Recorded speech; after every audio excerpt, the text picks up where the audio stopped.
Biologando, biologando, biologando.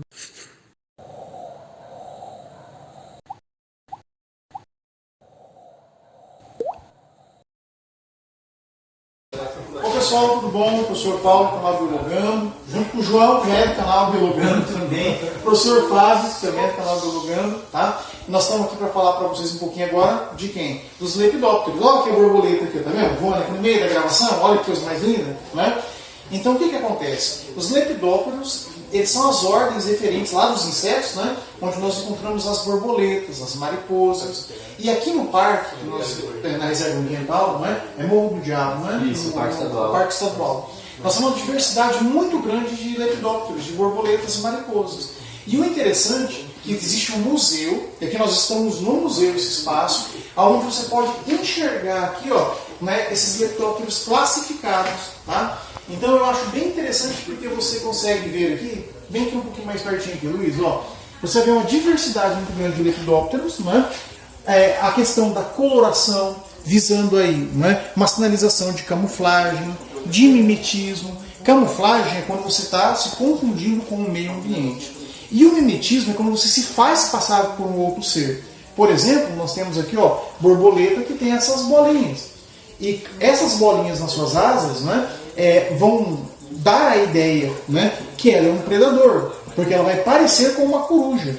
Então ela está se fazendo passar por um outro organismo, né? Aí nós usamos o termo mimetismo, tá? Porque ela está se fazendo passar por um outro organismo, né? Então é um jeito, na verdade, de evitar que ela seja predada, né? Bom, a questão das cores muito intensas, sinalizando veneno, né? Realmente muitas delas são venenosas, tá? Então nós temos, por exemplo, a borboleta monarca, que ela tem toxina. E aí o que acontece? Quando o passarinho acaba comendo, ele passa mal, ele acaba vomitando. E nós temos aí o falso modelo, né? Existe, por exemplo, no caso, o mimetismo milleriano, no qual o organismo ele não é venenoso, mas ele se faz passar por um outro organismo venenoso. Tá? E aí, claro, né, o animal já teve uma experiência negativa comendo, né, o organismo verdadeiro, aquele que tem o veneno.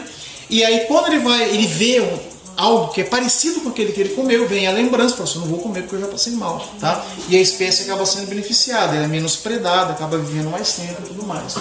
Então você tem toda essa questão da coloração, né? Está intimamente ligado com o processo de seleção natural do Charles Darwin, está intimamente ligado com o poder de adaptabilidade do organismo no meio, né? E tem uma história aqui na região, né? E eu venho com o João agora aqui, né? A respeito justamente dessas borboletas, quais são as mais comuns que a gente encontra aqui no parque, né? Que ele tem essa experiência, ele cruza com essas borboletas, com esses lepidópteros, né? Diariamente aqui no parque. Para começar a dar um contexto geral aqui no parque, já foi feita algumas pesquisas, por plano de manejo principalmente. Dentro do plano de manejo a gente tem catalogado 426 espécies de borboleta, então a diversidade de borboletas aqui no parque é bem grande. E aqui algumas que a gente consegue ver. Umas que chamam mais atenção aqui, principalmente dos visitantes, são as morfos, as morfonídeas. As borboletas têm essa coloração mais azulada. E essa família, principalmente, elas são bioindicadoras. Isso quer dizer que elas indicam uma qualidade ambiental. E quando essas borboletas ocorrem no ambiente, mostra que a qualidade ambiental do ar daquele ambiente é adequada, é bom. Então a gente tem uma grande distribuição de borboletas aqui das morfos aqui dentro do parque, a gente encontra essas duas espécies. E entre outras que a gente encontra também aqui. E essas borboletas azuis, elas são venenosas, o gênero morfo? Se um passarinho comer, por exemplo, ele vai passar mal? Você sabe se de repente... Não sei, se dizer agora. Então eu também fiquei pensando nisso, né? Por conta da coloração ser muito chamativa, né? Porque tem se não me engano, o nome é a coloração aposimática, né? Que tem essa coloração mais viva, chama a atenção dos predadores para mostrar que o indivíduo é venenoso ou apresenta algum perigo. E tem, referente às plantas, né, tem desde a polinização, né, que as borboletas elas ajudam muito no processo de polinização, né, mas na questão da fase de lagarta delas, chega a ter prejuízo, assim, porque numa população equilibrada, né, tecnicamente a gente não escuta falar assim, de repente teve um problema, o coqueiro desapareceu todo ou tal. Né? No ambiente natural aqui no parque, chega essas lagartas prejudicarem? Normalmente não, é bem equilibrado aqui, mas a gente passou por o ano de 2021, a gente teve uma seca muito prolongada em nossa região e a gente teve uma praga muito grande de lagartas. A gente andava na grama aqui, você enchia de lagarta. O pessoal que tem gado, que falta também, alguns ficavam, não conseguiam comer, porque tanta lagarta que tinha. Então foi um período muito grande de estiagem que aumentou essa população de lagartas na região. E daí teve um problema maior ao decorrer do ano. Mas agora, depois dos anos, começou a chuva voltar ao normal e já voltou a normalizar normalmente agora. Fabião, vou fazer uma pergunta para você, Fabião. Né? Não, o Fábio, ele trabalha esse assunto na universidade, né, tal, e é difícil para os alunos, porque parece, quando você vê a borboleta, não é uma borboleta passando, é a coisa mais linda, né? Que ela é molinha, que ela é delicada, né? E essa questão, como é que é? Ela tem exoesqueleto, Fábio? Como é que é esse exoesqueleto? Como é que é essa questão de pata, antena, a função dessas estruturas? Certo. Eu vou falar um pouquinho além do que o Paulo está perguntando, vou aproveitar para esclarecer algumas dúvidas que eu acho que todos os alunos têm, né? A borboleta ela é um inseto, então como todo inseto ele é um artrópode, então como todo artrópode ele tem um exoesqueleto. A artropodização é esse organismo ter exoesqueleto quitinoso, endurecido, externo e ter articulação nas pernas, né? Então ela é toda articulada, ela tem apêndices, né, locomotores e no caso também para voar, que são articulados. A antena é sensorial. Alguns outros insetos, como algumas moscas, dizem que ele sente, e algumas borboletas também têm a sensorial pelas patas, né? Mas eu não sou especialista no grupo, né? Mas a gente sabe alguma coisinha. E o que é interessante é a montagem dela. Essa dúvida que eu falei que ia falar além do que você perguntou, é de que muitos alunos falam: o que eu faço para o inseto ficar desse jeito? Eu preciso passar algum verniz? Eu preciso passar algum produto? Não, você não precisa passar nada. Esse exoesqueleto ele já fica duro naturalmente. Imagina uma pessoa quando ela morre e você vai lá visitar um parente, ver os restos mortais da pessoa. O que você encontra? O esqueleto dela não se degrada, ele fica ali. Por que seu esqueleto ele se quebra, ele ficam soltas as partes? Porque os tendões eles se decompõem e soltam, né? Os ligamentos soltam um osso do outro. No caso dele, não tem esses ligamentos, são encaixes entre as placas. Então ela não se solta. Então o que você tem que fazer para deixar o inseto nessa posição bonita, que a gente vê atraente para a visão? Você tem em alguns lugares, alguns materiais que você já encontra próprio para montagem de lepidóptero. Você encontra até na internet, mas é simples, como se você pegasse uma placa de isopor, você faz um sulco para entrar o corpo dela.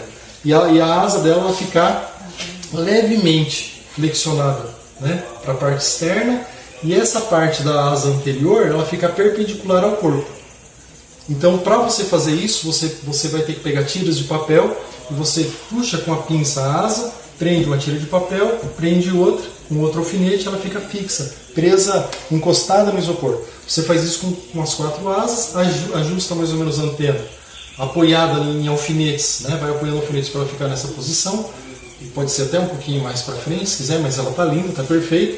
E você, depois que ela secar, você pode tirar os papéis e ela vai permanecer assim. Ela está inclusive desbotada, porque aqui nós estamos do lado de uma janela, vem muita luz. Essas outras provavelmente sejam mais novas, por isso que elas estão preservadas assim, né? Uma cor mais limpa. Eu posso me delongar aqui, Paulo? Pode. Então, essa borboleta aqui, o Paulo falou do coqueiro, provavelmente essa daqui seja a borboleta do coqueiro, que é aquela que dá aquela lagarta, que só tem a versão que é do mandaruvá. Se eu não me engano, é essa borboleta. De igual, ou semelhantemente, essa borboleta aqui, elas são semelhantes àquelas que dão em polvo. Geralmente você planta hortaliça, ela dá vários ovinhos amarelinhos e é o que preda lá a tua horta, geralmente. São borboletas semelhantes a essas aqui. E o Paulo falou também do mimetismo milleriano, quando um organismo imita um outro organismo. Você também tem o mimetismo batesiano, quando um organismo ele tem uma coloração de alerta, né, que é um padrão aposemático que nós falamos, mas que ele reforça a ideia desse padrão. Então aqui você pode ver que você tem borboletas que provavelmente sejam venenosas, que têm padrões semelhantes de cor, de alaranjado, amarelo, e todas são venenosas, né? Então esse é o padrão, o mimetismo batesiano. Né? Essa borboleta ela tem uma particularidade bem interessante. Quando elas estão acasalando, voando juntas, elas estralam. Ela faz clec, clec, clec, e vão voando e estralando, é bem bonito. É bem assustador, viu? Porque nós já tínhamos, não sabia qual era o barulhinho, viu? Aí ficam procurando o que estava acontecendo ali e tal. E aqui, para quem não está familiarizado, se você quiser focar, é uma regra de nomenclatura zoológica, você coloca o nome da espécie composto de 2 nomes. O nome de espécie sempre tem 2 nomes, é um nome composto. Igual você vai chamar Ana Flávia, por exemplo, Ana Carolina. Aqui é Taygetes Quereia, né? E você coloca o nome do autor depois, quem descreveu ela, que é o Butler, 1869. Deve ser assim que pronuncia. Quando ele está entre parênteses é porque mudou algum dos nomes e você coloca o nome de quem escreveu entre parênteses. Isso. Gente, a gente queria agradecer vocês estarem aqui com a gente, né, junto ao canal, assistindo o vídeo até aqui, tá? Se inscreva, deixa um like.